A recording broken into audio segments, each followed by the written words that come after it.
vamos abordar agora a questão de qual é a metodologia que a antroposofia usa na pesquisa de seus recursos terapêuticos e no desenvolvimento desses recursos terapêuticos.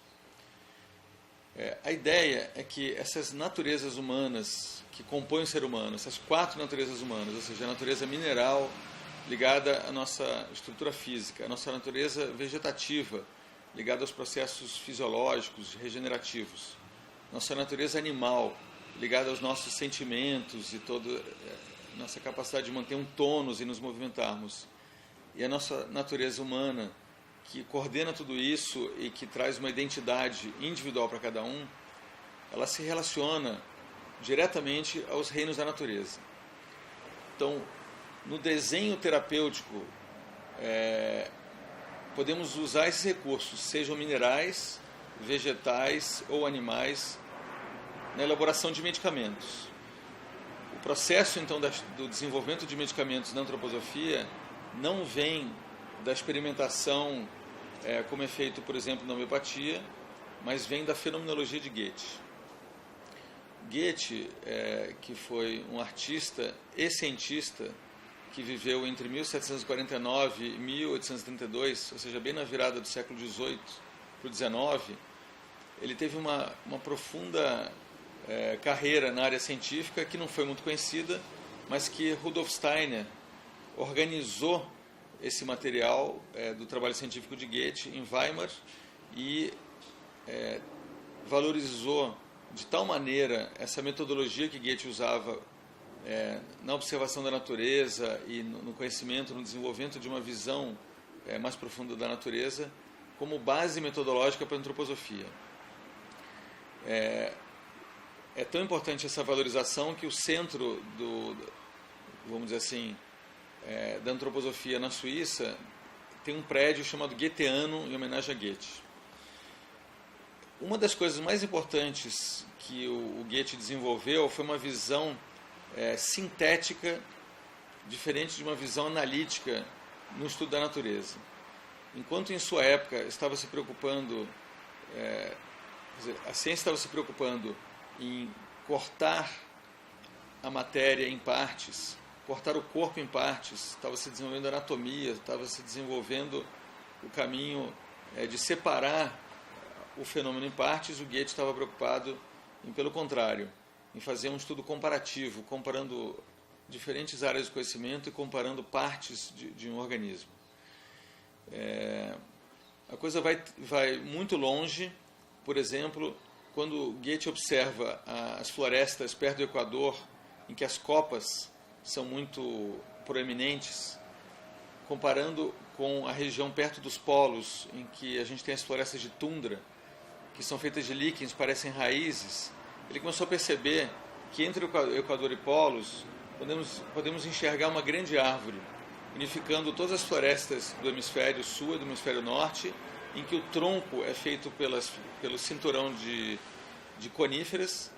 Então, essa capacidade de olhar as partes e integrar num todo fez com que Goethe pudesse desenvolver dentro da mineralogia, da botânica e da zoologia uma visão muito inovadora que tem sido ensinada em várias universidades do mundo, por exemplo, na Schumacher College, na Inglaterra, onde os avanços da ciência têm sido apresentados. Por exemplo, como é que a gente pensa no uso de um medicamento para enxaqueca? O polo metabólico, com toda a sua força expansiva e produtora de calor, como eu já tinha falado, tem uma relação direta com o enxofre, que é rico nos vulcões, por exemplo. Toda essa atividade neurosensorial, que tem uma relação com a formação de uma clareza do pensamento, com uma exatidão, com uma simetria, tem a ver com o quartzo, com a silícia. E esse mundo intermediário na região do tórax, que tem a ver com os processos rítmicos e cujo nível de consciência é intermediário, ele tem a ver com os metais que trabalham com respiração, com mediação, por exemplo, o ferro. Então, como que a gente poderia imaginar a enxaqueca e seu tratamento? A enxaqueca tem uma clara invasão de um processo metabólico no sistema neurosensorial. processos digestivos ou endocrinológicos, por exemplo, na fase pré-menstrual, podem invadir e levar uma dilatação no sistema neurosensorial. Se a gente imaginar isso dentro de uma visão mineral, seria um enxofre invadindo o quartzo. Na natureza, como é que o enxofre está presente fora dos vulcões, que seria a sua forma livre? Ele está quelado pelo ferro.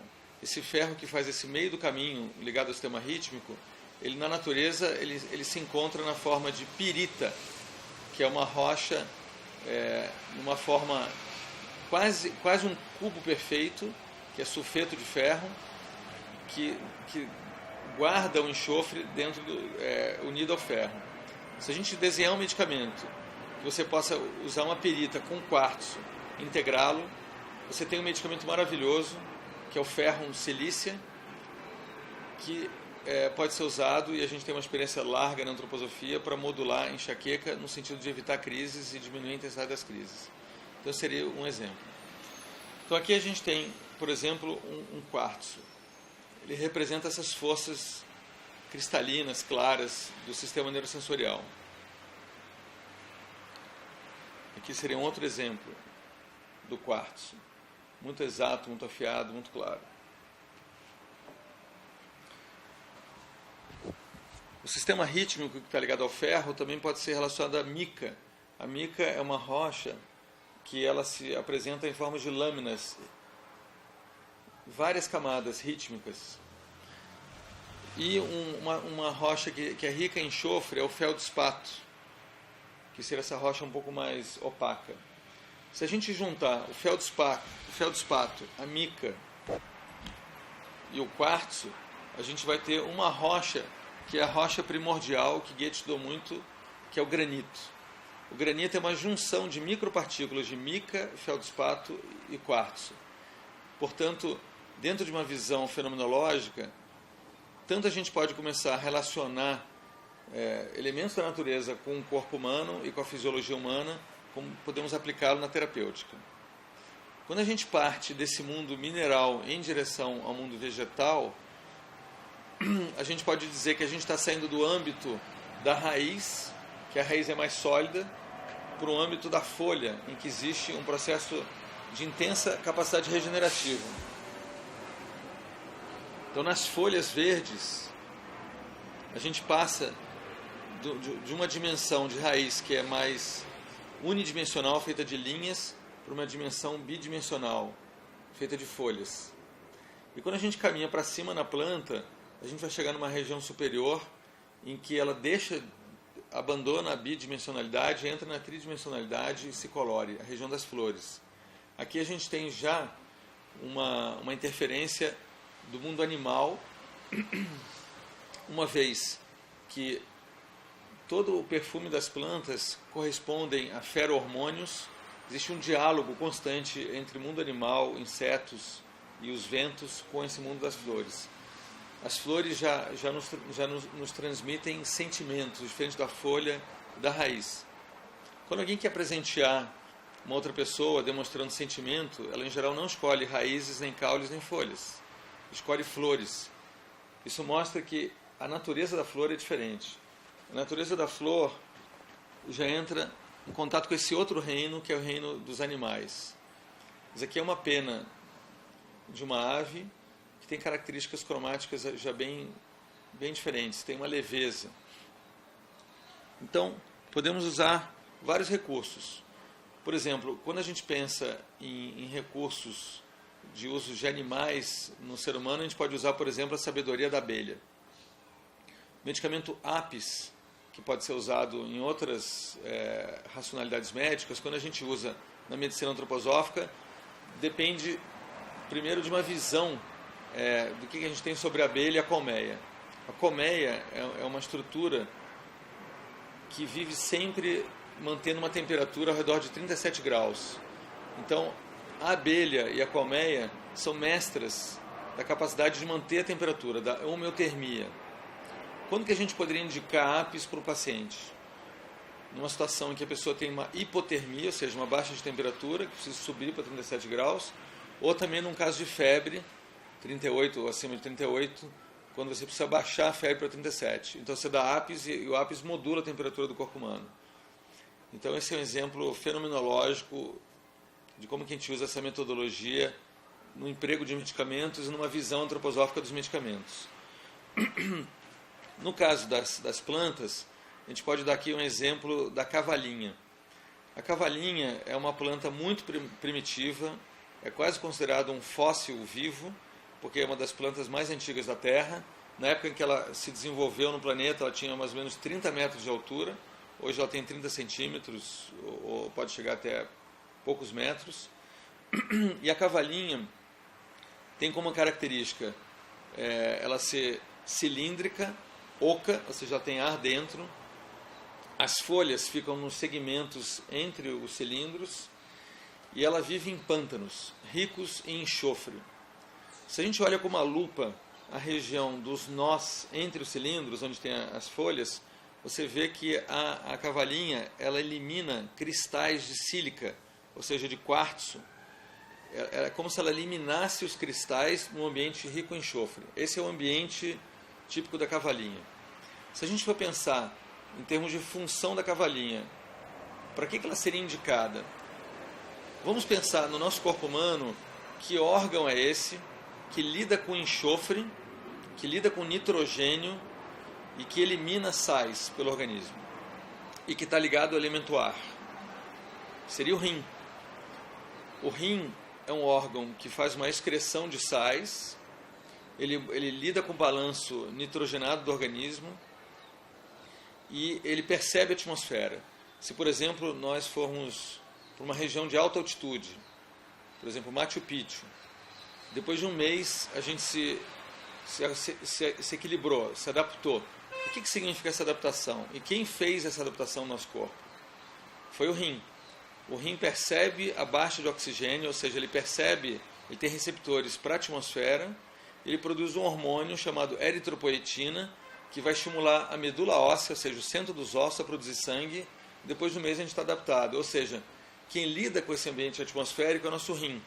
Portanto, o rim é um órgão que tem tudo a ver com a cavalinha. Então esse é um exemplo de aplicação prática da fenomenologia no mundo vegetal. Então quando a gente pensa nessa abrangência da antroposofia aplicada à saúde e todos os recursos terapêuticos, a gente pode relacionar todos os recursos terapêuticos com a visão de ser humano. Dentro da visão de ser humano, a gente tem um desenvolvimento do corpo de 0 a 21 anos, o desenvolvimento especialmente da psique a partir dos 21 anos, quando a individualidade amadurece, de 21 até 42 anos, e a partir dos 42 anos a gente vai perceber uma queda da vitalidade que vai ser proporcional ao aumento de consciência e de autoconsciência, que seria o período do desenvolvimento do self, da individualidade propriamente dito. Então podemos dizer que temos um período mais de crescimento até 20 anos, 21 anos, um período de manutenção de equilíbrio entre 20 e 40, ou 21 e 42 mais especificamente, e um período de desenvolvimento dos 42 a 63. Então, pensando em toda essa abrangência do ser humano, a equipe de saúde tem que dar conta de atuar em todos os níveis. Você pode atuar de uma forma mais direta na parte psíquica, que seriam com cores, com formas. Então entra o trabalho da terapia artística, que vai atuar no corpo, vai atuar na parte da individualidade, mas a via de acesso são os sentidos.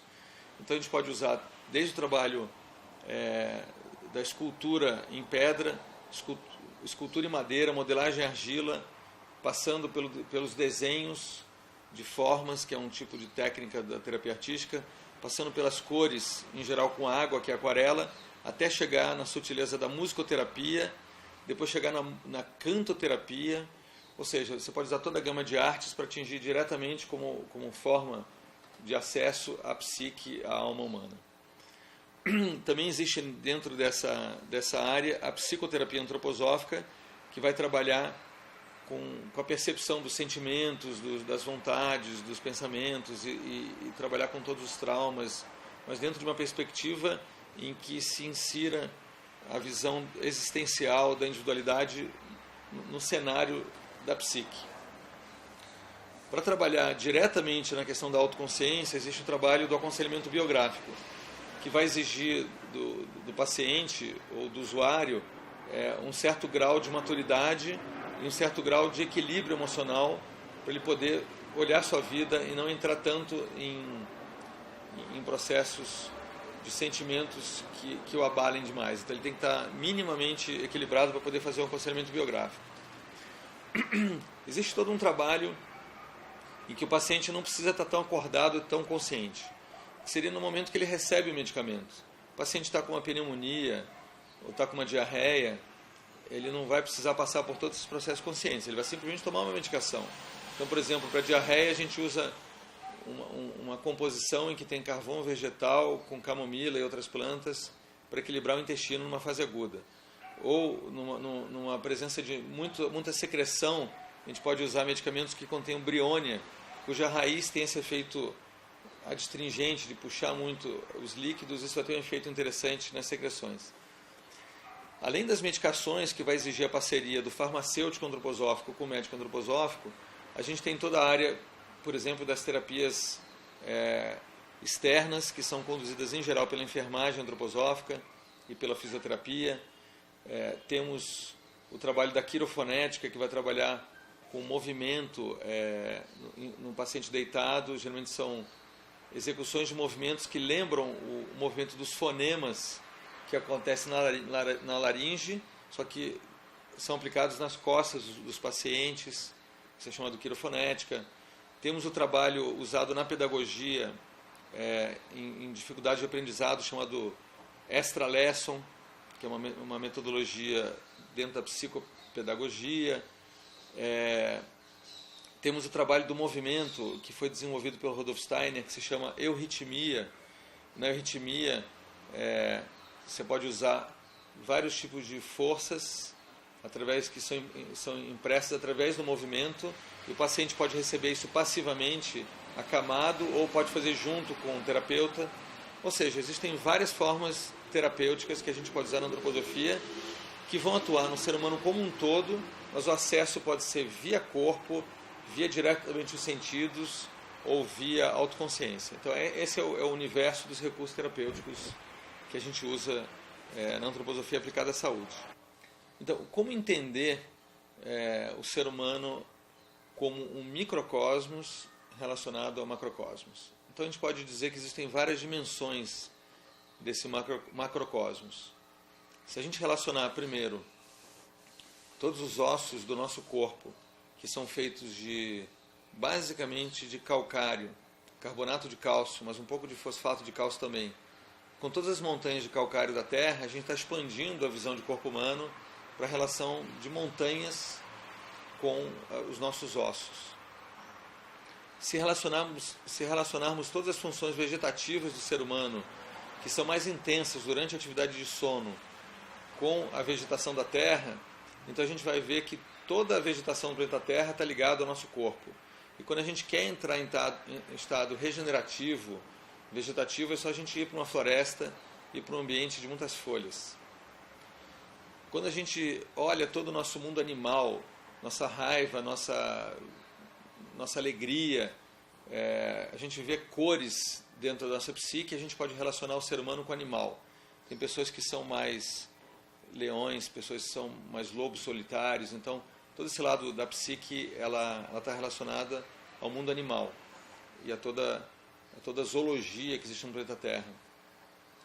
E quando a gente olha o ser humano como indivíduo, a gente pode relacionar com a cultura em que a gente nasceu, em que a gente está imerso, com a cultura brasileira ou com as origens da nossa família. Então tem um lado de humanidade que está relacionado ao nosso lado humano. Se a gente expandir essa relação do microcosmos, corpo humano, além da natureza do planeta Terra, a gente pode expandir para o sistema solar. Então, a ideia na antroposofia é que o ser humano ele vive nesse sistema solar. Porque no momento que a gente está acordado, a gente está totalmente centralizado, sentado, em pé, andando. No momento que a gente dorme, a gente se expande nesse sistema solar e depois volta de manhã para a nossa estrutura centralizada. A própria construção do corpo humano obedece a princípios relacionados diretamente ao sistema solar. Por exemplo, o Sol ele tem sua órbita num ângulo de 23 graus em relação à órbita dos planetas que giram ao seu redor. Se a gente observa no corpo humano, temos um órgão que também é central ao corpo humano e que está no eixo de 23 graus em relação ao eixo do vertical do corpo, que é o coração. O coração está localizado numa situação diagonal a 23 graus em relação ao corpo. Então existe um estudo muito interessante que a gente faz na antroposofia, que é o estudo de cada órgão como se fosse uma miniaturização, um microcosmos relacionado a esse macrocosmos, que é o sistema planetário solar, de uma maneira muito exata. Inclusive em termos da construção geométrica de 5 lobos pulmonares com a órbita de Mercúrio e assim por diante. Então, podemos dizer que numa visão mais expandida, que historicamente a gente foi perdendo essa relação do microcosmos com o macrocosmos, a antroposofia resgata uma ideia de que o ser humano está envolvido numa esfera muito maior do que essa do dia a dia que a gente vê e que é muito inibida pela luz elétrica, porque a gente não observa mais o céu, não observa mais os ritmos da natureza, e nós temos tudo a ver com isso.